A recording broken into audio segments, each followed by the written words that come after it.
Cuando en el siglo XVII Baltasar Gracián escribió: "No hay peor sordo que el que no quiere oír", la comunicación estaba dominada por la oralidad. Por el contrario, en la cultura actual del espectáculo, hoy son las imágenes lo que difunden los medios de comunicación, lo que explica que el refrán del título aluda a la ceguera como el mal de los desprevenidos consumidores de la información difundida que forma la opinión pública y el sentido común de la población. Hecha esta precisión, podemos abordar el segundo mecanismo que forma la memoria a largo plazo en las colectividades nacionales modernas: los medios de comunicación. Estos constituyen un factor esencial contra la amnesia de la historia nacional, complementario a la lucha contra la impunidad que hemos explicado antes. Tan igual de importante es el necesario desempeño imparcial y veraz de la prensa escrita y televisiva, la radio y el cable, las redes sociales y prensa alternativa en Internet. Al respecto, hay consenso en criticar severamente el comportamiento de los principales medios en los dos procesos anteriores, 2006 y 2011, pero en especial en este del 2021. La postura del grupo familiar propietaria de más del 80% de diarios, revistas y canales de televisión fue escandalosamente a favor de la candidata de Fuerza Popular. Para evitar suspicacias, citaremos el informe final de la misión de expertos electorales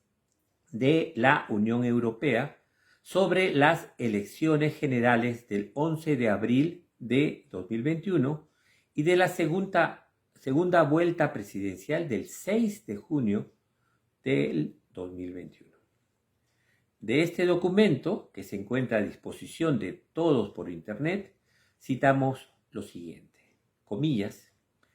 "Una cobertura claramente sesgada de la campaña de segunda vuelta presidencial por parte de la mayoría de los medios de comunicación privados favoreció a Fuerza Popular y socavó el derecho de los votantes a recibir una información equilibrada. Las redes sociales se hicieron eco del ambiente político polarizado existente y registraron un elevado número de memes ofensivos, mensajes de odio, vídeos calumniosos y noticias falsas". Fin de cita. Este juicio imparcial y objetivo confirma lo que manifestamos antes. En la concluida campaña electoral, todos hemos podido constatar la manipulación descarada de la información del periodismo nacional escrito, radial, televisivo y por cable, la imparcialidad y veracidad defendida en su momento por algunos conductores o jefes de prensa tuvo como respuesta el despido arbitrario e injustificado.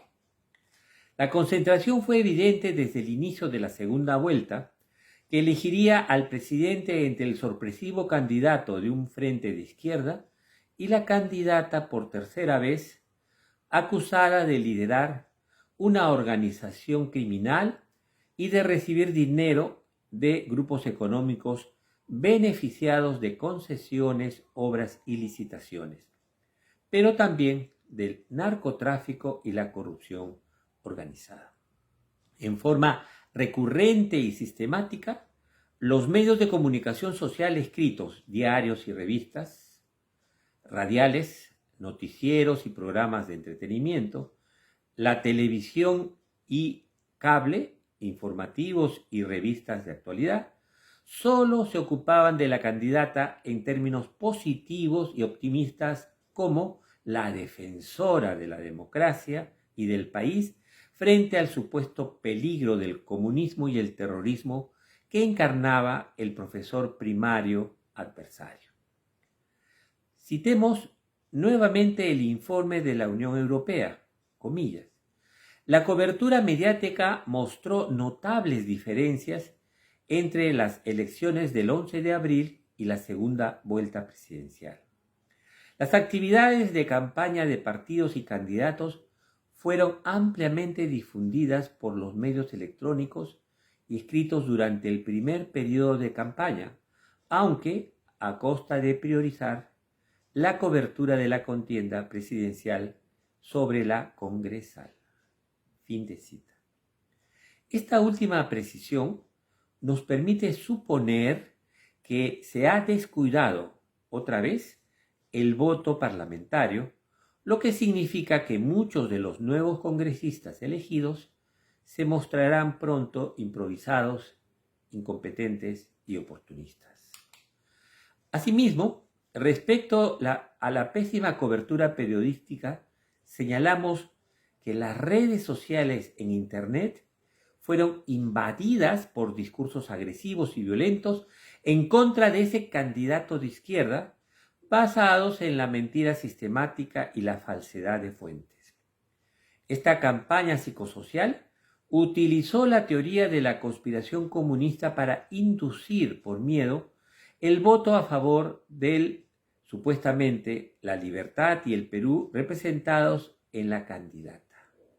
Al servir de única y exclusiva fuente de la opinión de un gran sector de la población, ese discurso propició la confrontación y la división entre peruanos al incentivar y desencadenar el surgimiento de discursos racistas, autoritarios y fascistas. Muy escasos y reducidos medios de comunicación escrita, un diario y un semanario, ofrecieron información veraz y confiable. Asimismo, el periodismo alternativo en el espacio virtual ha jugado un papel fundamental al dar a conocer la naturaleza falsa y tendenciosa de las noticias difundidas. Esta ejemplar labor continuó a pesar de las amenazas y agresiones a muchos de los ciudadanos que, en ejercicio precisamente de la libertad y en forma espontánea, gratuita, asumieron la defensa de la verdad frente al absoluto cinismo y sinvergüencería del periodismo basura y delincuencial. A pesar que un sector de la población intentó advertir de la manipulación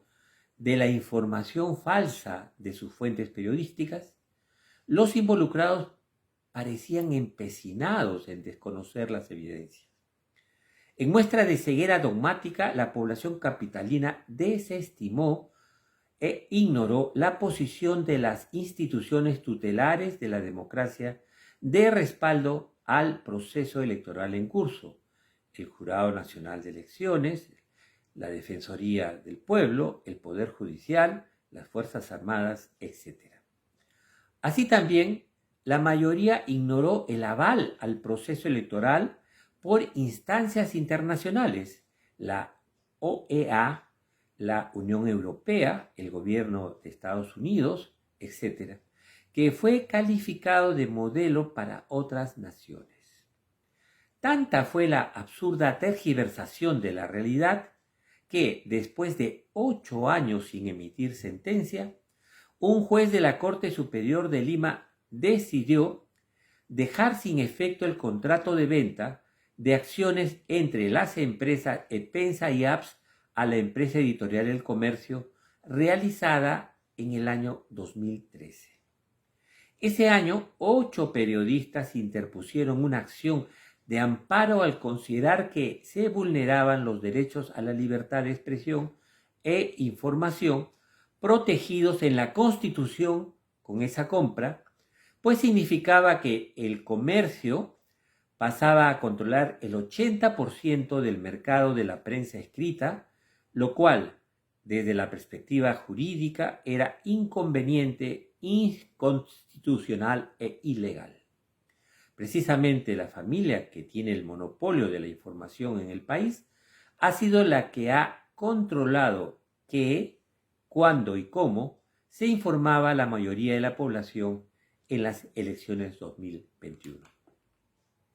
Producida la declaración de la victoria electoral y la asunción del nuevo presidente, la gran mayoría de los medios de comunicación social continúan desinformando a la población limeña. Solo que han cambiado su campaña de fraude por otra que pretende enrostrar a los votantes la responsabilidad por el desastre anticipado de la gestión de la flamante nueva fuerza política izquierdista, con la intención de preparar el terreno para una futura vacancia presidencial. Sin entender que la mayoría votó por un cambio en la orientación de la nación, siguen calificando de comunismo y terrorista al nuevo régimen nacido de elecciones limpias y democráticas, pretendiendo satanizar a Castillo, su entorno y gabinete. Los sectores privilegiados herederos del sistema colonial, que han conducido a la nación durante 200 años, creen un derecho natural el ser elegidos y han manipulado desde hace décadas a la población cuando ha votado por partidos o representantes de las mayorías marginadas o provincianas. Cuando las elecciones les han sido desfavorables, han propiciado golpes militares, promovido campañas falsas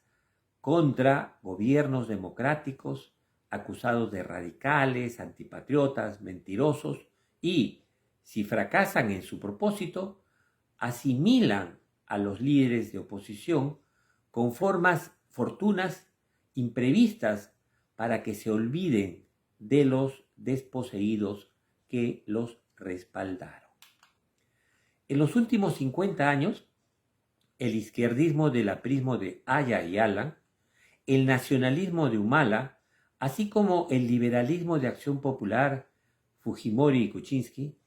ejemplifican la exitosa manipulación de la derecha conservadora peruana para asimilar a la oposición e impedir mayor participación y control democrático con el fin de perpetuar un modelo económico y político con profundas desigualdades. Un factor esencial que permite la continuidad de esta postura conservadora es la falta de memoria a largo plazo, el olvido de la historia de nuestro pasado político nacional. Además de la impunidad, el control monopólico de los medios de comunicación social que impide la libertad de expresión y la responsabilidad de informar en forma veraz a la población es el segundo mecanismo que imposibilita un voto consciente y responsable, única garantía de una democracia crucial para un desarrollo sostenible. En lugar de buscar el diálogo y la reconciliación del país, estos medios alimentan la confrontación que divide a los peruanos entre los poquísimos que tienen muchísimo y los muchísimos que no tienen nada. La cultura democrática de una nación se apoya en la opinión pública, es decir, en una opinión que debe surgir del seno de los públicos que la expresan, lo que significa que las opiniones en el público tienen que ser también opiniones del público, opiniones que en alguna forma o medida el público se forma por sí solo de modo permanente durante los ejercicios de cada mandato electoral. Cuando los medios no informan con la verdad, se produce una manipulación que distorsiona las opiniones del electorado y permite orientar la opinión pública en beneficio de intereses ajenos y contrarios al bienestar de toda la colectividad. Lamentablemente, si eso no cambia y continúa, repetiremos los mismos errores y el Perú seguirá dividido en dos bandos confrontados e irreconciliables. En conclusión, como afirmara Gracián hace 4 siglos, cuanto más defectuoso es el juicio de una persona, más firmes son sus convicciones, porque no hay peor ciego que el que no quiere ver, ni más tonto que el timado reiteradamente.